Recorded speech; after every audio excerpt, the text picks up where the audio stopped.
Good Monday morning. It is a little bit earlier than normal. We're going to be doing that all week. I've got a commitment with the local first responders, public servants, law enforcement. I'll get to be spending some time every day this week, several of them. But this morning, we're listening in as Luke records the events of the sailing crisis, this adventure where the crew has already tossed over all the cargo, all the tackle because of this horrible storm. If you saw this storm from the International Space Station, it would it would more than likely look like one of these giant hurricanes that you see. The top is this large circle of clouds with an eye in the center. That is more than likely what they were experiencing in this old wooden sailing vessel. It might not have been old, it is to us. They've wrapped ropes around the hull. They have thrown off everything they can throw off. And they've heard the Apostle Paul now say, should have listened to me. Listen to me now. As long as you stay faithful, what I'm about to tell you, everyone will survive. So that's where we pick it up here. And Luke gives us these details. But when the 14th night came, as we were being driven about in the Adriatic Sea, about midnight, the sailors began to surmise that we were approaching some land. They took soundings and found it to be 20 fathoms. And a little farther on, they took another sounding and found it to be 15 fathoms. And leaving aside all the skill of the sailors, the whole point is they began to surmise we're getting close to land. They had a feel for the sea, the way the waves move. They could tell the ocean is getting shallower. Maybe the sound.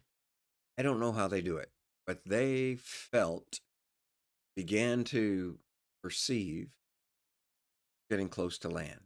Sea is getting shallower. And my point is those feelings proved to be accurate. They took soundings, and a little further on, they took soundings again. And the second one was obviously much shallower than our feelings, our perception also need to be verified. They said, we think this is happening, so let's test it. It it seems like this is what's going on. So let's measure it. Let's measure what we can. Let's test what we can.